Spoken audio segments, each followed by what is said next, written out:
Hey, good morning. Welcome to the Bright Side, friends. I am Pharmacist Ben. Thanks for joining us. Our number today and every day, 844-236-6010, 844-236-6010. If you got questions about health, nutrition, prescription drugs, if you want to wean yourself off your meds and get on a good nutritional supplement program, we can help you do that.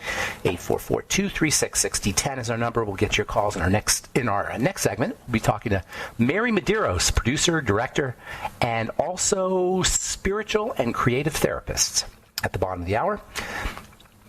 And we'll get your calls in our next segment. If we have calls, 844-236-6010. If you want to purchase longevity products, you know where to go. BrightSideBen.com, PharmacistBen.com, or CriticalHealthNews.com. You can also call 866-735-2470, 866-735-2470 for more information. Also ask about joining the Bright Side Ben team if you want to start a home-based business, if you're an entrepreneur or you like the entrepreneur lifestyle, if you want to be your own boss and work out of your home, have a home-based business, especially one in the world of nutrition. The longevity business opportunity is something that you at least want to take a look at. Check out or click on the Join the Team links at brightsideben.com, pharmacistben.com, or criticalhealthnews.com. Or if you want information, call 866-735-2470, 866-735-2470. All right, our number today, 844-236-6010. We'll get your calls in our next segment. We're talking about Butyrate, butyric acid. We spent a lot of time talking about this. There's so many benefits to this incredible molecule. Technically, a good fat, short chain fatty acid, and it is incredibly valuable for the colon, for the cells of the intestine, for digestive health. It's got lots of other benefits too. It's not just a digestive health supporting supplement or nutrient. You can use it as a supplement. You can use it.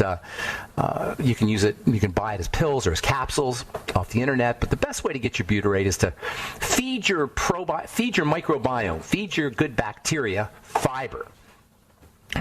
By feeding your good bacteria fiber, by eating fiber, good bacteria secrete butyrate in response. We give the bacteria fiber, they give us butyrate. Butyrate's a feel-good molecule. It activates the parasympathetic nervous system. This is why it has so many different benefits, because it works neurologically. We know that the parasympathetic nervous system, the rest and digest nervous system, is connected to how the heart works, how the vascular system works, how the immune system works, how the digestive system works, how the muscles work. Pretty much the entire body has connections to this parasympathetic nervous system, and anything that activates the parasympathetic nervous system is going to give you multiple benefits. You could think of butyrate as just a molecule of well-being. Turns on all the biochemical actions associated with well-being. Yesterday, we started to discuss the effects of butyrate on the immune system. Well-being and immunity go hand in hand. Well-being is associated with strong immunity. Stress is associated with decreased immunity. Butyrate is largely found in dairy foods. It's found in breast milk. It's a signaling molecule that supports the intestinal development of baby mammals as well as their immune system. Remember, the digestive system and the immune system go hand in hand. There are other feel-good molecules in milk, in breast milk, in mammals' milk, natural opioids, lactorphins, casmorphins. There's cannabinoids in breast milk, in mammals' milk, mother's milk, whatever you want to call it. And there's butyrate. All of these have calming effects, have growth effects, have immune-boosting effects, have healing effects. Butyrate's like lactoferrin, and butyrate supports lactoferrin. Butyrate, it supports glutathione. Milk supports immunity with lots of molecules. And butyrate also has building and anabolic effects. This is why athletes use it.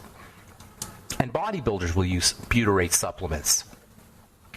This is where the proponents of the carnivore diet, like Dr. Sean Baker, who's also a weightlifter, are missing out on. I've been trying to get Dr. Baker on the program. I'm still trying to get him on the program. He's very difficult to get a hold of. In his book, The Carnivore Diet, Dr. Baker tries to make the point that fiber is not required for good health. He makes this point on YouTube videos, and I've heard him a lot. It's not just him, but he's kind of a proponent for this idea that all you need is meat and you don't need plants. He says that they're not essential, and that may be true, except for vitamin C. I don't know how he gets around the vitamin C. That's essential, and there's no vitamin C in animal products. But his point is that you don't necessarily need to have plants. They're not essential. He talks a lot about fiber, but he basically talks a lot about plants not being essential. Now, that may be true, with, as I say, the exception of vitamin C, but plants do have polyphenols and flavonoids and carotenes that are incredibly valuable. Maybe not essential. Maybe they are essential. We don't know if they're not essential. They're not technically said to be essential, but they may very well be essential. Certainly, they're important, and you're going to have a problem getting these polyphenols if you're not eating vegetables. And then there's the whole issue of fiber. And Dr. Baker rips on fiber, or at least he rips on the idea that you need fiber. He says that shoving something completely indigestible into our digestive tract is, this is a quote, completely ludicrous, unquote. And I'm only picking on Dr. Baker, but there's other guys who talk about this too. There's a guy named Dr. Paldino. I forgot his first name. He talks about this also. Dr. Baker says that it's a healthy body that makes a healthy microbiome, not the other way around. Healthy body makes your healthy microbiome. It's not a healthy microbiome that makes a healthy body. That just sounds silly to me. Of course a healthy microbiome makes a healthy body. The microbiome makes vitamins for you. The microbiome detoxifies food for you. The microbiome communicates with your cells. The microbiome communicates with the genetics of your cells. I don't understand why he says these things. And in all of his writings, I haven't seen him comment on the benefits of short-chain fatty acids. He never talks about the benefits of butyrate and the prebiotic effects of fiber. He always talks about epidemiology. His case is epidemiological. Epidemiology is the study of statistics and the study of demographics. He says, well, what he does is he knocks on. There was a guy named Dr. Dennis Burkett who researched indigenous cultures, and he found that these indigenous cultures, if they ate a lot of fiber, high ingestion of fiber by these indigenous cultures was correlated to healthy bowel functioning. And he says, oh, that's not true, and there's problems with epidemiology, and maybe that's the case. But the point about fiber is biochemical. It's not epidemiological. It has nothing to do with whether Dennis Burkett research was good or bad. The fact is there's biochemical benefits. There's a biochemical issue or a biochemical role for fiber in the body, not epidemiological. It doesn't matter whether cultures that eat a lot of fiber have larger stools and less colon cancer. That's irrelevant. The biochemistry of fiber is such that when bacteria eat the fiber, they release good stuff for you. And that's incontrovertible. For the life of me, I can't understand where I don't understand. I know he's a smart guy. He's got to be a smart guy. And that's why I want to get him on the program, so we can talk about this. All right. 844-236-6010 is our number. I am Pharmacist Ben. You're listening to The Bright Side. We'll be back after this.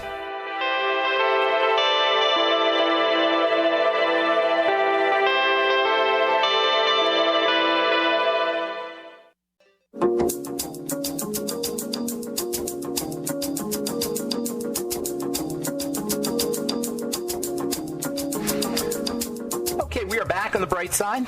I'm Pharmacist Ben. 844-236-6010 is our number. Got lots of lines open for you.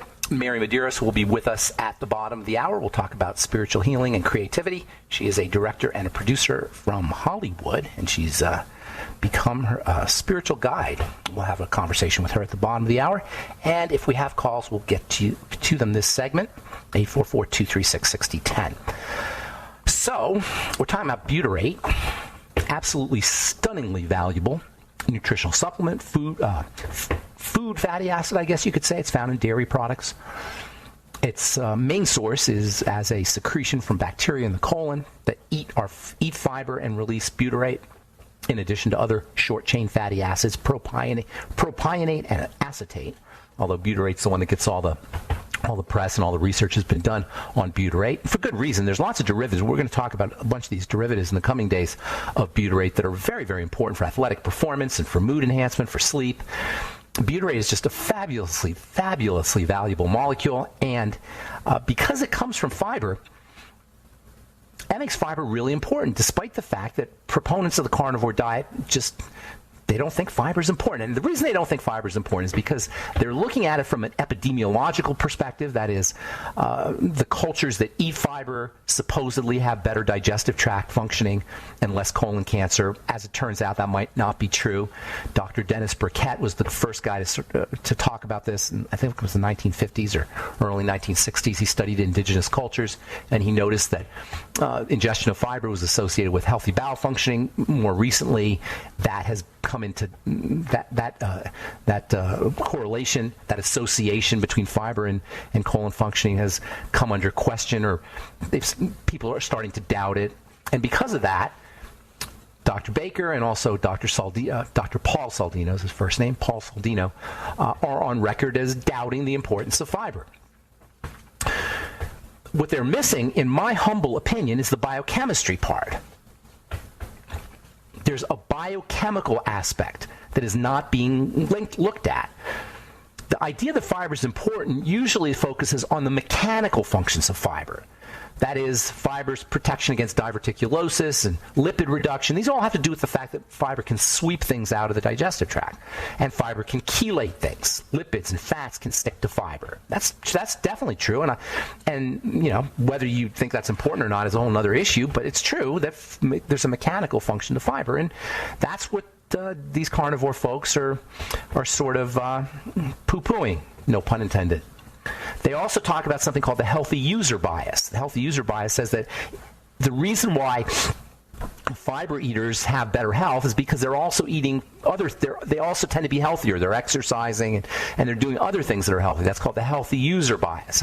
And that's what Dr. Baker and also Dr. Saldino used to explain the association between eating fiber and good health, because it's known that people who eat fiber have better health. So these guys say, well, it has nothing to do with the fiber. That's because they're living healthy lifestyles in general. And then I heard Dr. Saldino saying fiber may give you larger stools. That's also incontrovertible. Nobody can doubt that. But that doesn't mean you're not constipated. He says, and this is true, he says that constipation has nothing to do with the size of your stools. You could have large stools and still be constipated. That is true. And he also says that fiber isn't going to correct constipation. Yes, that's true. But if you have larger stools, whether or not you're constipated, you're still eliminating better. Bigger stools mean you're eliminating waste, and that's a good thing. Even if you're constipated, especially if you're constipated. There's so many ways you could just shoot down these theories, these kind of marginalization or dismissiveness, the dismissiveness of fiber as an important part of your diet. I just can't understand why these people, what they don't understand, what they don't get. Of course, Dr. Saldino and Dr. Baker, I'm sure they're very bright people. They're not biochemists. They're clinicians and they're also athletes, but they're not biochemists. The biochemical properties of fiber, the biochemistry of fiber, or maybe you could say the biochemical results of fiber ingestion, that's where the benefits come from. That's where the really good benefits come from. There are probably benefits that fiber has for detoxification, but the real benefits are in the biochemistry of fiber. And Dr. Baker and Dr. Saldino, I'm sure they're very smart. They're doctors. I know they're smart. And I'd like to get them on the program. If anybody knows, Rob, if you're listening, I can't get a hold of Dr. Baker. If you can get a hold of Dr. Saldino, my buddy Rob knows these people, I guess. I'd love to get them on the program. I want to hear what they have to say. And I also want to hear them talk about the idea of eating meat today. That's another thing that is not addressed in Dr. Baker's book, or I never hear these guys talk about on their videos, is the fact that meat is so corrupted. Hormones in meat and antibiotics in meat and how meat is processed. We're not hunting and gathering. We're not hunting meat. Nobody's going out and hunting, some people maybe, but most people are getting their meat at Safeway, King Soopers, and McDonald's, and Red Robin, and that's where most of us get our meat. And there's nobody that can say that kind of meat is healthy for you. Even Dr. Baker can't tell you that. So in any case, I want to hear how they address the importance of butyrate. I want to hear how they address the importance of detoxification. I want to hear how they address the big problem of the toxicity in meat. And I wouldn't mind talking to them about the importance of polyphenols, which are found in vegetables, and also vitamin C. So I got a lot of problems with the carnivore diet. I don't know if anybody out there is doing the carnivore diet. Not that you can't live, by the way, on just meat. That's been proven. Excuse me. You can live on just meat. And I think that might be what Dr. Baker and Dr. Paulino and these other carnivore folks are talking about. You can live on just meat. Absolutely. With the exception of vitamin C. I'm not sure how they get their vitamin C. There's no essential need for fiber. There's no essentiality to fiber. That is true. There's no essentiality that we know of. That's a caveat because there may be some essentiality, but that we know of to polyphenols and flavonoids and carotenes. There's no essentiality to these things, but that doesn't mean they're not helpful. That doesn't mean they're not beneficial. When it comes to butyrate, it's not necessarily essential, but it sure is helpful. And it's kind of ironic that a lot of these paleo or carnivore folks are big on the ketogenic diet. And one of the reasons the ketogenic diet works so well is because it produces butyrate derivatives. The ketogenic diet is the ideal carnivore diet in the sense that it's a butyrate diet. Now, ketogenesis is a low-calorie diet. That's true. And ketogenesis is more about fat than it is about protein. But nonetheless, the reason the ketogenic diet works is because it produces butyrate and butyrate-like derivatives, particularly one called BHB, beta-hydroxybutyrate, which is basically a butyrate ketone. And this beta-hydroxybutyrate is associated with performance, with athletic performance. So for athletes who are eating a lot of protein, you may want to also consider the ketogenic diet, which is not a high-protein diet. It's a high-fat diet, but it is a moderate protein diet. And certainly carnivore foods can be a very important part of a ketogenic diet. That is meat, basically meat and eggs. I suppose the carnivore diet also is an egg diet too. I can't say I know a lot about the carnivore diet, except that I know that it is, as the name implies, it's about carnivore. It's basically about meat. All right, no, I guess not. We'll have Mary Madurus coming up in our next segment. We're going to talk about spiritual healing. I'm Pharmacist Ben. You're listening to The Bright Side. We'll be back right after this.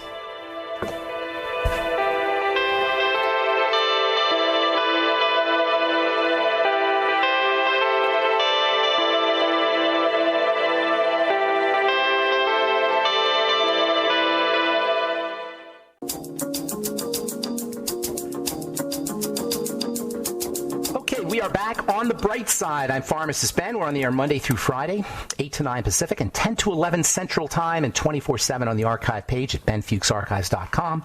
Also, we have an archive page at brightsideben.com. Search engines on both pages. If you miss a program or want to review a topic, go to brightsideben.com or benfuchsarchives.com and check out our search engine and archive page. You can also purchase longevity products at brightsideben.com, pharmacistben.com, and criticalhealthnews.com. We've got news stories, blog posts, lots of good health information, all free stuff. And, of course, you can find the longevity products on our websites as well. And if you want to sign up to join the Brightside Ben team, just click on the Join the Team link, or you can call 866-735-2470, 866-735-2470. And don't forget to take a look at our Truth Skin Health products, all formulated by me, myself, in my compounding pharmacy for healing wounds. Healing wounds equals beauty. Healing acne, eczema, and psoriasis equals beauty because healing is beauty. Health is beauty, and that's what Truth treatments are all about. Truth Skin Health products are formulated without preservatives, fragrances, fillers, waxes, emulsifiers, water, silicone, nothing your skin doesn't need or doesn't want. In any of our Truth Skin Health products, check out our 1,600 plus 4- and 5-star reviews at Truth Reviewed with a D, truthreviewed.com, and our Truth Skin Health products are available at Truth Treatments with an S, truthtreatments.com. Okay, I am looking forward to speaking to our guest today. Mary Madurus is an Akashic Records advanced practitioner in addition to being a director and a producer. She's worked for CBS, NBC, ABC. She's gotten Emmy Awards for direction and Directors Guild of America Award, and she's directed all kinds of soap operas, General Hospital, Another World, and also morning talk shows, This Morning with Gayle King and Charlie Rose, and the morning program, et cetera, et cetera, et cetera. She's very, very well versed in television and directing and producing, but she's also an Akashic Records advanced practitioner. Please welcome to the Bright Side, Mary Madurus. Hello, Mary. Good morning. Hi, Ben. Good morning. Thank you for having me. Thank you for coming on. Appreciate it. So what the heck is an Akashic Records advanced practitioner? Well, maybe we should talk about what the Akashic Records are. Probably, yes. Yes. Okay. So the Akashic Records this is a quantum energy that we're referring to here, a divine quantum energy. So the Akashic Records have been... Can I just interrupt you there? What does that mean? To explain. Well, I don't know what that... like quantum physics, like physics that, is beyond the physics that we've learned growing up that we can see on paper. That we know that, like, for example, the fact that the new science shows us that our DNA, they accounted for, like, I think 3 or 4% of our DNA in laboratories, and then they called the other 96 junk DNA. Junk, right. And we're now learning that 96% contains in a maybe not seen under a microscope, so to speak, but it has a lot of powerful energy and identifies who we are, and it's something we can tap into. Anyway, that's so when you say quantum, you're referring to like an invisible thing that we can't necessarily touch, but still has an impact. That's how you're relating quantum. Absolutely. Gotcha. Absolutely. Okay. So go ahead. Sure. No, thank you. So basically, the Akashic Records, they're a dimension of consciousness, and they contain basically sort of we'll call it vibrational for right now, a vibrational record of every soul and its journey from lifetime to lifetime to lifetime, okay?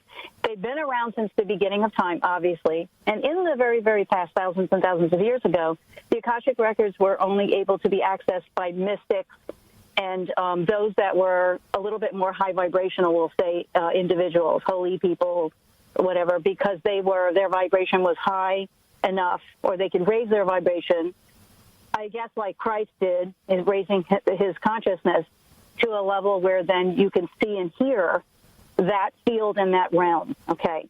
The reason that the Akashic Records appear to be more accessible these days, and we can access the information within them, is because the planet Earth itself has changed its vibration. We've expanded. Consciousness has expanded, and I think most people are hearing a lot more about this, so they'll agree. You can feel it.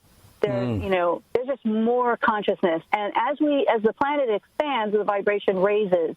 And some people refer to it as the veil is getting thinner, meaning we have an easier ability. It's easier to access the non-third dimensional realms in various ways. I mean, through psychic, which is different than the Akashic Records. Okay, so we have this dimension of consciousness that exists. Now, here's the thing that's really fun and neat, and why it's a tool. That it's a body of knowledge that every single person, every soul has. Has access to. Yes. We can all access it. Yes, we can all access it. Exactly. Can I just interrupt you real quick? Could you? When I think of everything you're saying, I think of like a cassette tape. And you know how like the information is on the cassette tape, it's recorded on the cassette tape in a way that you can't necessarily see, but you could play back. Is that kind of is that a good analogy? That's a great analogy. I love that. Okay. Maybe I'll use that. Okay. Yeah, no, that's really good, Ben. It is like that. And it's like, we don't know. I mean, you can't see it. You're right. But it's there. It exists. Now, what's really amazing is that body of knowledge, we can access that. This is where it becomes a tool for healing. So one soul, and of course there are two things that are important when working in the records. One is a belief in and a knowing of source. We'll call source, universe, God, whatever name we want to call it, but that amazing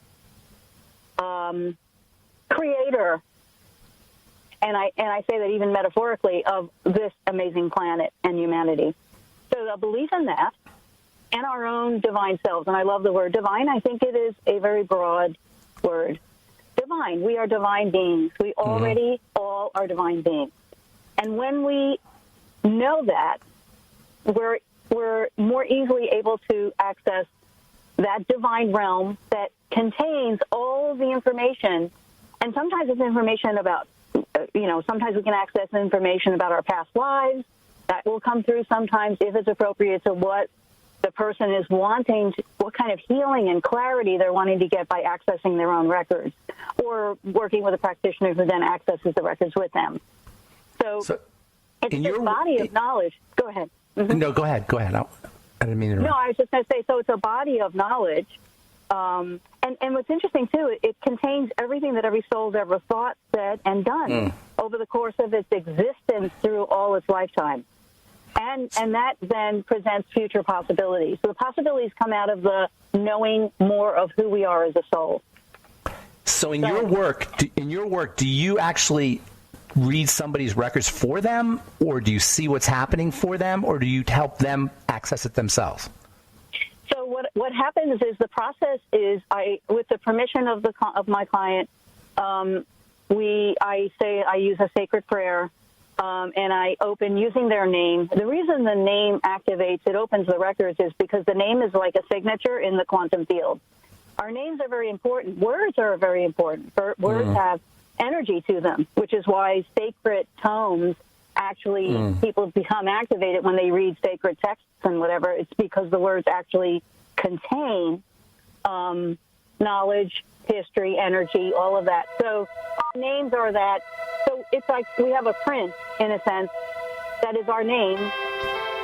Are you still there? Yeah, we have to take a break. You're hearing the music. We got to take a break. But when we come back, I want you to continue. We'll continue talking about your names, but I also want to talk about healing when we come back, physical healing, yes, using these techniques. All right, Mary Madurus is with us, Akashic Records advanced practitioner, writer, and director. We'll be back with more of Mary Madurus on The Bright Side right after this.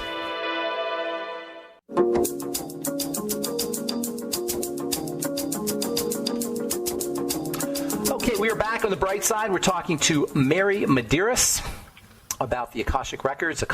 Mary's an Akashic Records advanced practitioner, as well as a writer and director and producer at in Hollywood, CBS, NBC, and ABC. You got quite the resume here, Mary, by the way. Thank you. So I want to hear some more about this idea of names, and then then we'll dive into some healing ideas. Sure. Okay. So our names contain, because words have power, as we were saying earlier. So our names are how we open our records. So when I'm working with a client, the client is coming and bringing into their consciousness, as I say the prayer, what things they're looking for clarity on, what's going on in their lives, why they want to be opening their records to begin with. So really what's happening is I'm opening that person's records, and there are these sort of the overseers of each of our records. They're known as, they're light energies. They're not ghosts or spirits. They're energies. And these light energies, these light forms are, it's an entourage. And the entourage moves forward, I'll say. It's energy. Now we're talking energy, and it's divine energy. And as the person speaks, we literally have a discussion with their records open on what their concerns are, right? So they'll ask questions, whatever clarity they're looking for. And I hear blocks of thought.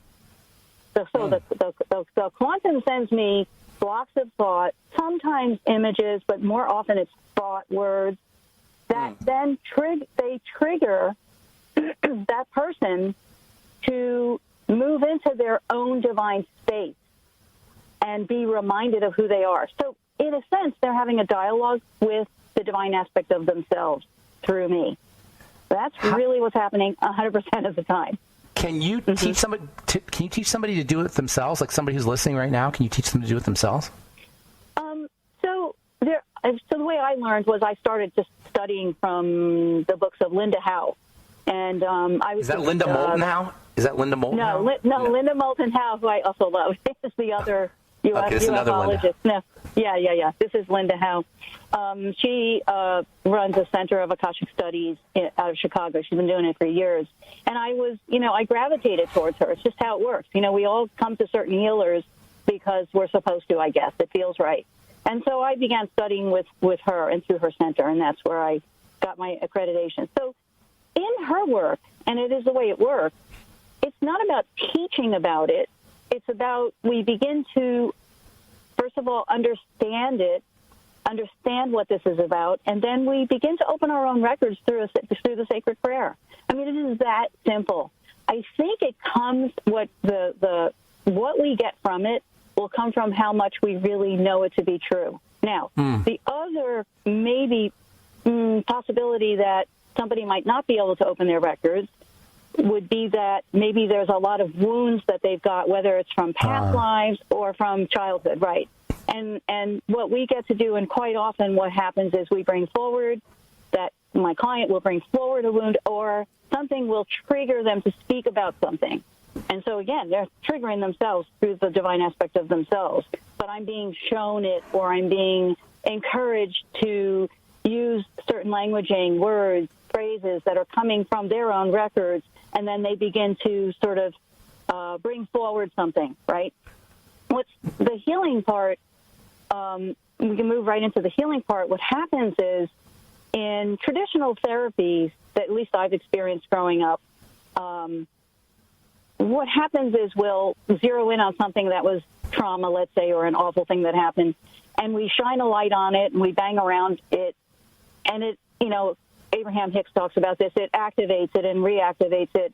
In the records, what we do is we look at it from this space, this divine space that we're already in when the records are open. It's a beautiful space. You can feel it. And the divine shows us the values of what happened. It doesn't say to us, oh, it's good that you had a horrible childhood. No.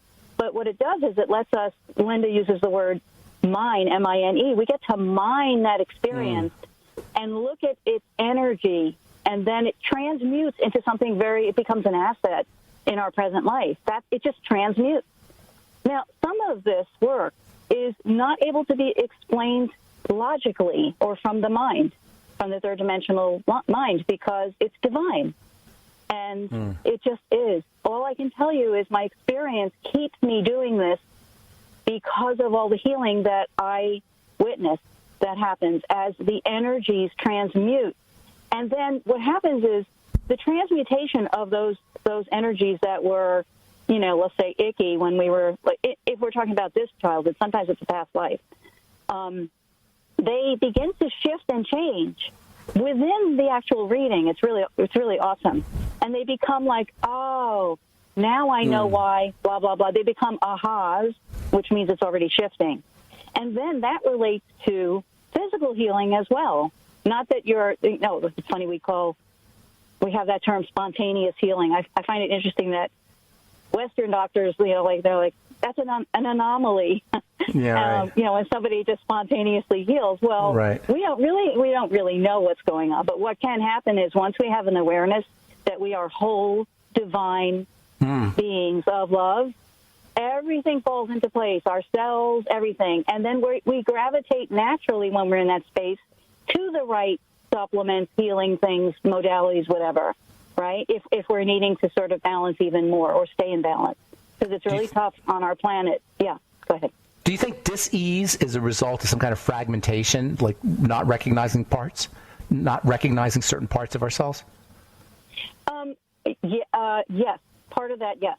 It is usually, in fact, what I hear from the records consistently is that it's when we move away from knowing that we are divine beings. Divine is very powerful. Divine beings. We are whole divine light beings always. Nobody is any less light than anyone else. And once we know that, when we gravitate away from that, that's when things start to get a little gnarly and weird. It could be disease, it could be psychological problems, it could be addiction. I mean, when we're off our soul's path, because now we're not talking about our soul's path, which we should probably talk about, but is there an aspect of ourselves that we're missing with disease? Yes. You're dancing around the same thing. Yes. What do you mean by soul? That we're, go ahead. So we're dancing around the fact that we really are okay. It's really what came to me when I was sitting waiting for your call was my mother, who's on the other side. I was very close with her. She used to say to me, like, as a kid, we'd be outside and we'd fall and get hurt. And whenever I got hurt, she would just say, stop thinking about it. Think about something else. And, my leg could be bleeding, and she'd be like, just think about something else. I use that a lot. I use that a lot myself, actually. Do you? Yeah, like if something's bothering me, because you can only think one thought at a time. And so whatever, right? So if you think something else, you're not thinking. So, and there's a certain volition, not 100%, but there's some volition you have in the thoughts you think, don't you think? Yes, I do think that, yes. we also have the whole aspect of ego and the tricky ego that Eckhart Tolle talks about all the time. It is a real tricky little monster. It's tricky. Yeah. And the pain body. Do you know about the pain body? Do you talk about the pain body? Oh, yes, absolutely. And that's the ego. And there's a collective ego on the planet right now. Right. So, it's like a soup, But anyway, so we do, when we recognize, when we feel and know that we're divine, and here's one way to know we're divine, to be in nature. Because here's the thing, we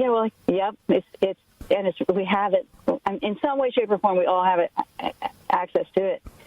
Is that when we recognize something that's beautiful on our planet, we would not be able to recognize it in its beauty if we were not that beauty to begin with. Absolutely, right? Truth and beauty, goodness, beauty, and truth are like the primal three aspects of divinity, according to Plato and the great philosophers. They all go together. Yep. Truth is beauty, and beauty is truth. Have you heard of Shinrin-yoku? I think that's how you say it. The Japanese forest bathing. Shinrin-yoku. No. I think it's called forest bathing. I just heard that yesterday. Somebody mentioned it yesterday. Yep. They'll write a prescription. Japanese doctors will write a prescription for you to go lay in the forest, lay on the ground if you're depressed or you have some kind of illness. Because there's negative ions there, and there's lots of electrons, and so there's some science there too. Go ahead. Oh, Gaia is amazingly powerful. Gaia is amazing. She's the essence of divine itself, and it's interesting that you use the word prescription, because the Akashic Records tell everyone, recommend to everyone to be in nature as much as possible. Especially because the planet is so going through so much right now. We'll just say that we all know that. We're out of time. We're out of time, Mary. It's very, very interesting stuff you got there. Hope you'll come back on. Oh, thank you. Well, thank you so much for having me. I appreciate it. Yeah, you're doing great work. Thank you for being on the bright side. I appreciate it. That's Mary Madura. And what's the website, Mary? What's your website, real quick? Website, www.spirittherapybymary.com. Spirittherapybymary.com. Thanks for being on the bright side, Mary. All right. Have a great day. Ben. All right, that's all the time we have for today on the bright side. Thanks for listening, friends. I am Pharmacist Ben. Have a wonderful, beautiful, awesome, spectacular day. We'll talk to y'all later, folks. Bye for now.